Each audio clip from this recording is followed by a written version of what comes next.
Hello, hello, hello, and welcome to the 5th episode of Mixed Media Reviews Season 2. My name is Kelsey, and today I'll be talking about a TV show. This week's TV show is Netflix's Never Have I Ever. Netflix's is hard to say. Netflix's original Never Have I Ever.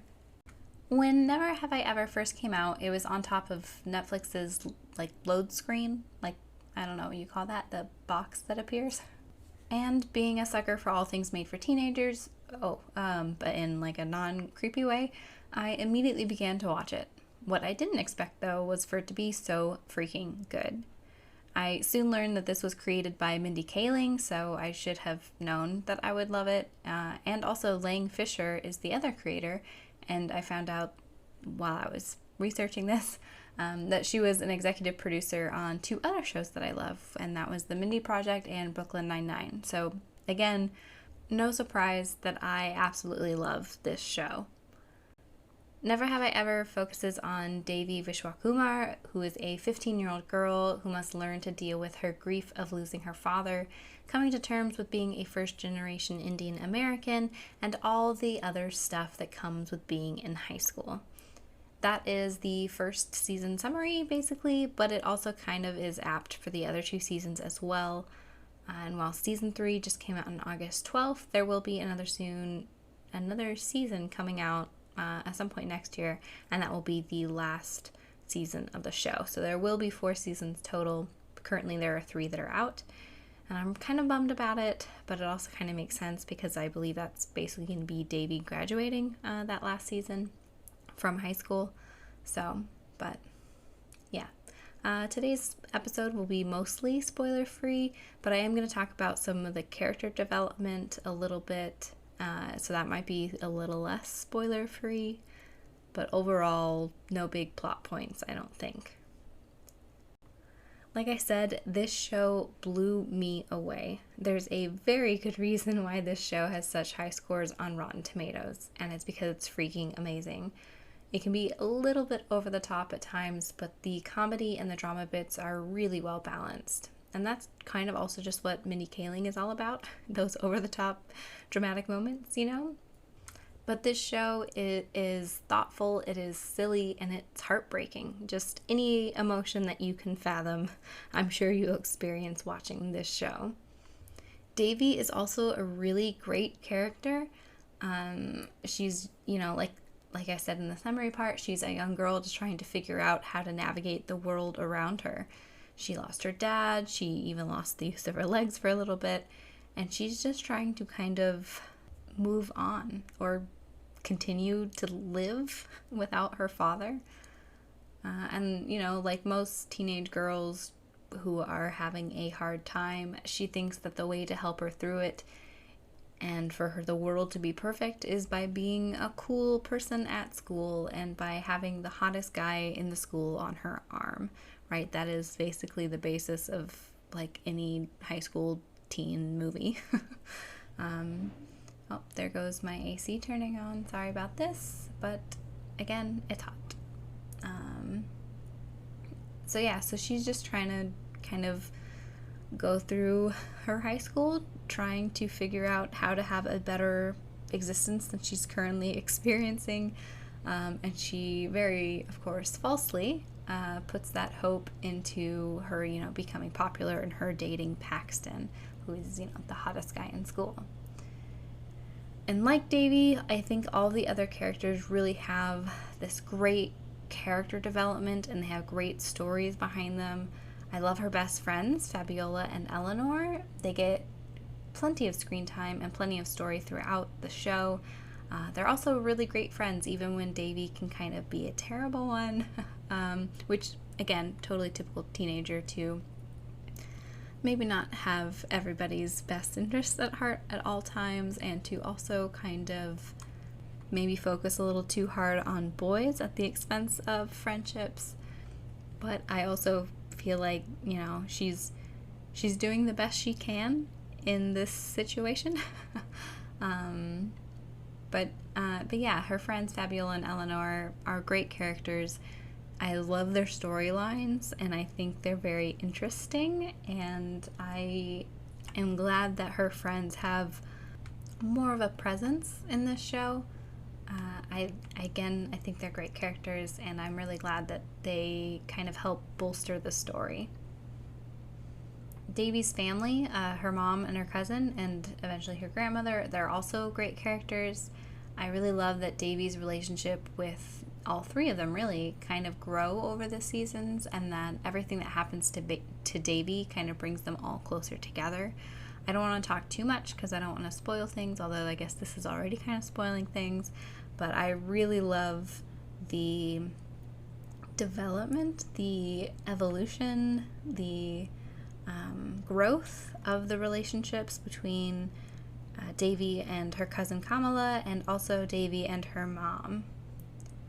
While they are slightly different, Davy's trying to kind of, I don't know, it's all kind of related because Davy's trying not to disappoint her mother, right? I mean, she felt like she was her father's child. She is very much more connected to him, as we see in flashbacks, and it's obvious that without him, she's kind of struggling to get along with her mom. And of course, enters Kamala, who is the perfect Indian girl, or woman, I should say, and everything that Davy does is compared to her perfect cousin. And that, of course, puts a strain on both her relationships with her mom and with her cousin. And I really like the way that it kind of evolves over time, and the way that she starts learning to, well, I think it's two parts. She starts learning that just because others may compare her to someone else doesn't mean that she necessarily has to live up to those expectations. And then, of course, on the other side is her mother not always, actively comparing them. And I think both of those things together create a better relationship for both of them. But I don't know, it feels like it's a real family of, you don't always get along with everybody, and at the end of the day, you're still family and you still kind of love each other. But I really like the way in which it increasingly gets better, and they get closer over the period of the show. I also, of course, like I mentioned, the flashbacks with her dad. I really love the little bits and pieces that we get to see. It's really cute, and it really helps to show, just what Davy is missing without her father, without, the other parent who maybe was a little easier on her or was maybe not as, strict. And also, I love that it shows exactly how hard a time Davy is having without him. These flashbacks, or these kind of dreams of her father, are a way to show us, since we never got to experience their relationship on screen together when he was alive, it just kind of shows us that relationship of them together, and exactly, how hard that affects Davy and her life, and why we see her acting out or behaving kind of in an odd way at times, or maybe a bit self-destructive at other times. I really love all of the characters, even the minor ones like Davy's teacher Manish, but I kind of love Paxton the most. In season 3, there's a part where Davy pushes Paxton to apologize to a girl that he has wronged, and it was such a good scene.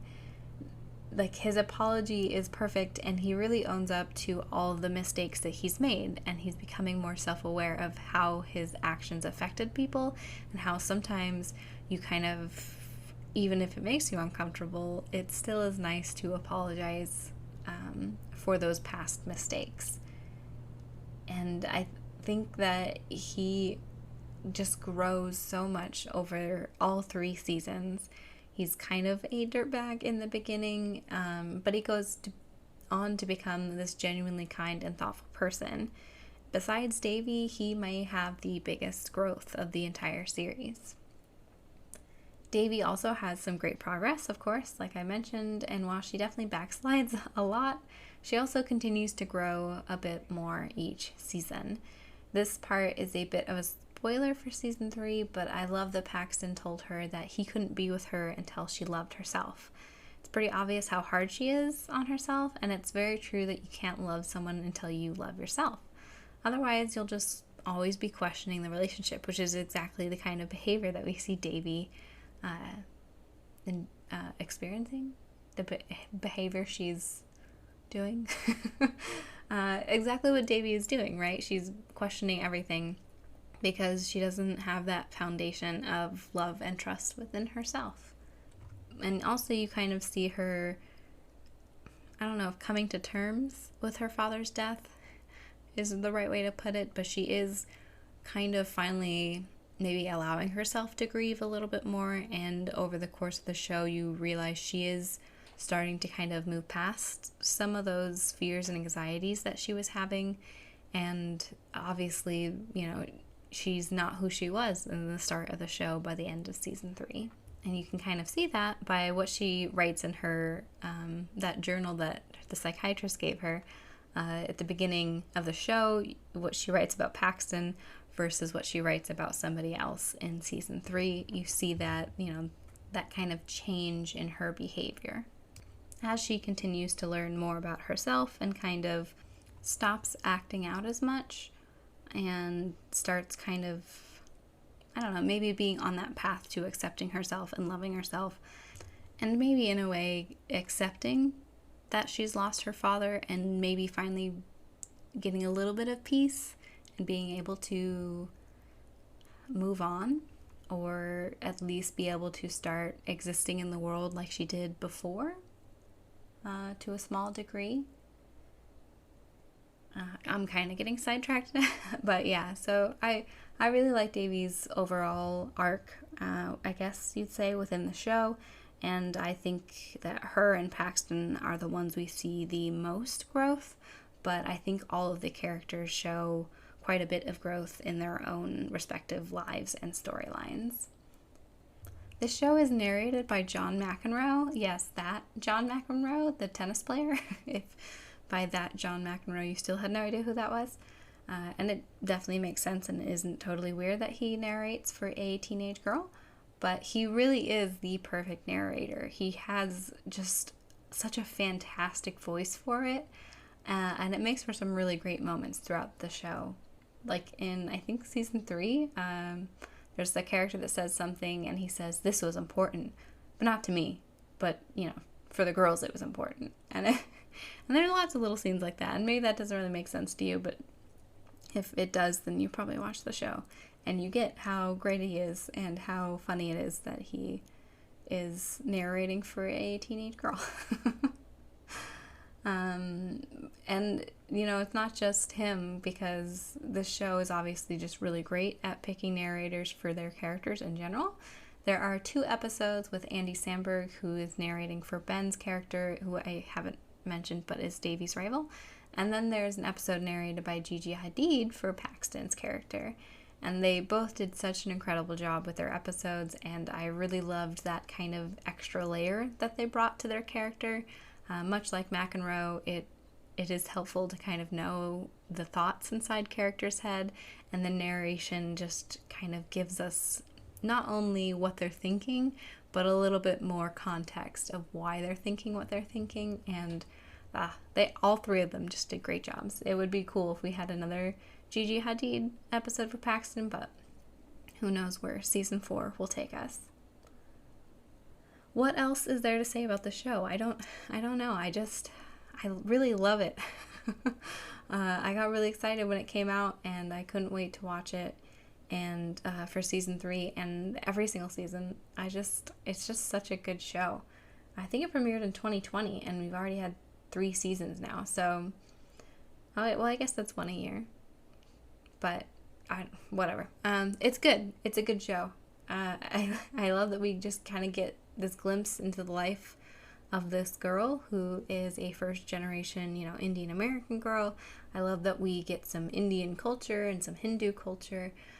As someone with experience in neither, it feels very real to me. Though part of me just does kind of imagine this is like Mindy as a teenager, to an extent. But yeah, I really love this show, and I am so glad that the quarantine COVID 2020 life that we had did not kill this show, because it did come out in, I think, April of that year. So it could very well have been on the cutting block, especially because you never know with Netflix. But this one has been such a good show, and I'm really, really excited for the next the next season. There honestly isn't much about the show that I don't absolutely love, and even then, it's just like things that I like instead of love. So, I